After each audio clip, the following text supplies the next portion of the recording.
All right, I'm gonna try something a little different here, see how the audio and everything comes out.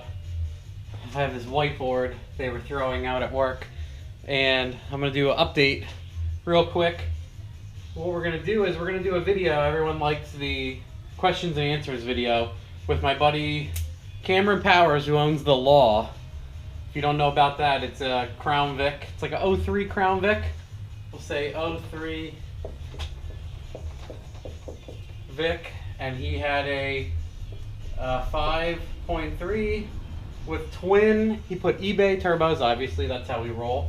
He put 61s on the car, and he had a Jarrett cam, and it has a 4L80E, and it's shifted by a TCU, similar to my truck.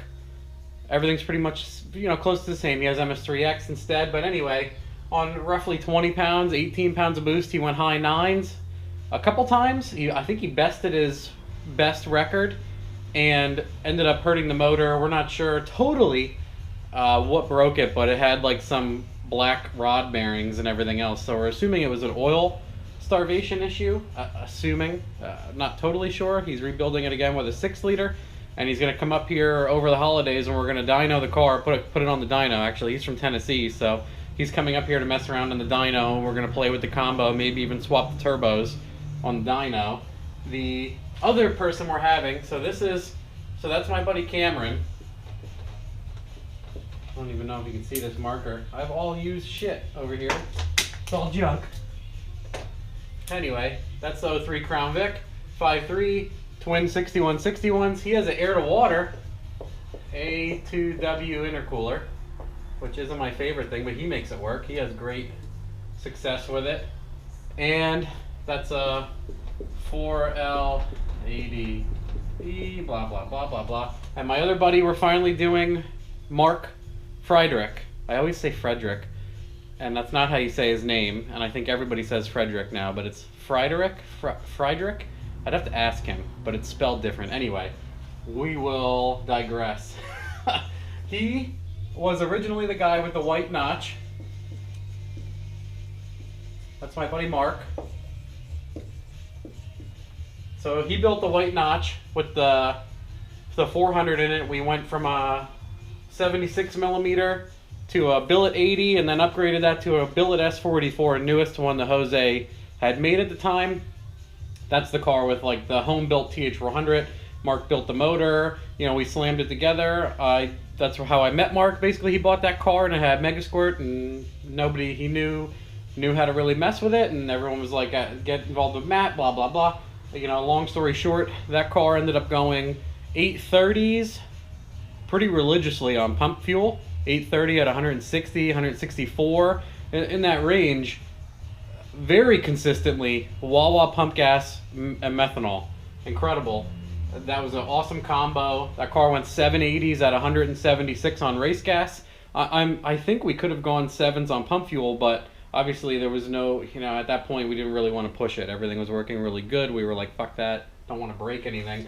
So that was what Mark had, and he sold that car, much to a lot of people's internet crying, which I think it was his best thing ever, because we never had a bad day with that car. If you have to think about, I built a lot of projects and some of them are total disappointments. So when you look back on how certain things went, you see that car and all you did was make it better and better and better and better, and then it was awesome and it was sold. You never have a bad memory of that vehicle. In my opinion, that's the perfect way to build a car and end the build. It's gone, it's good. If it went that well and you like to build cars, you don't want to hang on to it long enough to fucking resent the thing. Anyway, he bought, this is where people are going to strangle me, a 67, 68, and 69 Camaro all have slight differences in the front end. He bought a 67, I believe. So he has two. People get confused. He has two first-gen Camaros, and they're both flat black, and they're both twin turbo. They're both LS based, but that's where the differences split up. So I believe it's the 67. Jesus, these markers suck. It's also 30 degrees, 28 degrees, 67.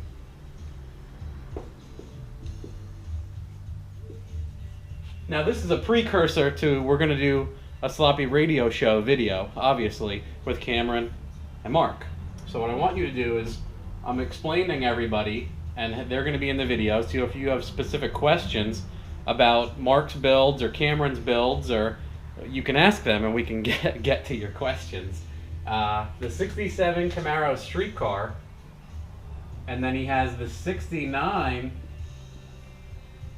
Camaro race car. Now the big difference here is the street car is pistons and rods, completely stock 6.0 with twin 7665 turbos, and it has like a twin turbo cam from Little John, I believe. 480E stock computer, 2000 Silverado, my favorite, and unsure what harness. I think he bought a PSI harness, or he had Shannon do one. I can't remember. They're pretty much, Shannon does such awesome work. It's the same. Shannon arguably may be better than PSI, but they all work great. He has that 480E, a lockup converter. The car made 813 max. That's all we could get out of it, and the car has gone like, I think 10.0 or very close to a high 9 at almost 150 miles an hour. And this is a it's a full street car. It has no cage, it has leather interior, it has Bluetooth audio, it has air conditioning, heat, everything is nice. It's like a brand new car nearly. It's awesome. So that he only really raced once or twice, and it went that time on, like, I think he has 17s or 18s, like torque thrust Camaro copies, if anyone has seen them. Now he has a much better tire on the car. He says it works a lot better anyway. He doesn't have any issues with it. He's going to race it again, but he had, when that car was done, he had gone full swing into, he was also building the 69 Camaro race car, which a lot of people maybe saw recently. He went 771 at 183 at 3,500 pounds. So that, I mean, we were obviously extremely happy with that. I say we, I mean, I help Mark tune it and I give him suggestions. Obviously Mark builds it, but I feel like we're all a team on his cars. If anybody knows Mark personally, he makes you a part of his team. Very energetic, awesome, positive guy. One of the coolest guys I know. Anyway, this car is a flat-out race car, like a Ron Rhodes chassis, leaf spring car. I don't know every little bit about it. I know enough that it has like a 9-inch, it has a PTC glide and torque converter. Okay, my neighbor came over, had a bunch of questions for me, I had to help him out. We're back. Anyway, Mark has a 69 Camaro race car, and this thing has a 427 LSX motor in it.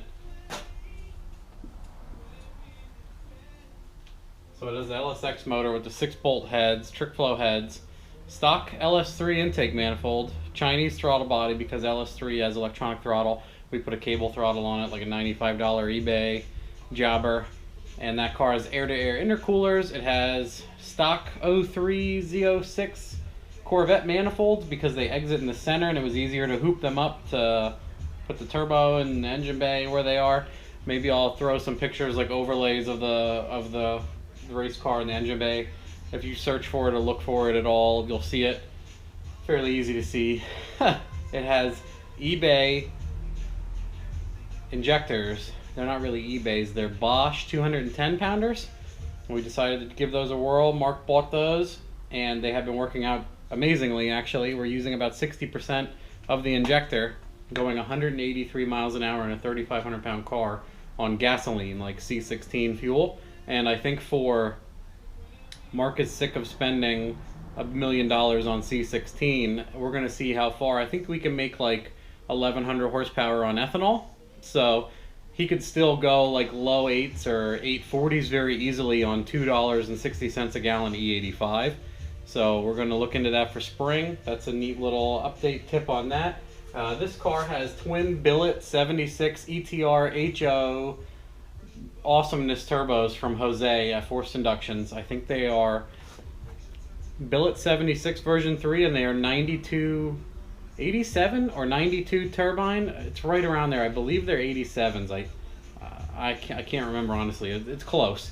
T4s going into eBay air-to-air, short, stocky, wide 5-inch intercoolers. So it's coming out of the turbos, hitting the intercoolers, and then wrapping around back out the top and hitting that center line into the car. That's running on a gold box, and my buddy Mike down here, 30 minutes away from me, builds them. EFI Source. AEA Electronics is the manufacturing portion. EFI Source is the company, the daughter company, where he sells the fuel injection pieces, injectors, map sensors. I've shown you guys ECUs and whatnot before. That's what I'm using in my truck. That's what Mark is using in the race car. Integrated bump box, data logging, like all that crazy shit, all built in. $1,200. Like it's like $1,250, $1,295 with a plug and play harness. Unbelievable. I don't know how he does it that cheap. Honestly, it's ridiculous, the capability. Anyway, so that's the street car. That's Mark's race car. Mark had the notch. He owns the 2 Camaros right now. So, and Cameron, with the law, I'll try to throw up some pictures and some other links and stuff in the description, but next week sometime, we have to choose a day, and we'll go over all your questions. So ask all the questions in this video, not on Sloppy Mechanics or the public page or anything else. Post your questions in this video, and then when we film, we will go through the comments list for this video and answer them in our radio show updates. So ask any Sloppy Mechanics questions, ask stuff about the truck, ask stuff about Cameron and Mark's notch, if he would build another, if he misses it, if he likes his Camaros, what's he doing, everything. Yeah, anything you guys want, ask about this stuff. So there's the feature-length announcement that we're going to do another radio show with Mark and Cameron. Thank you.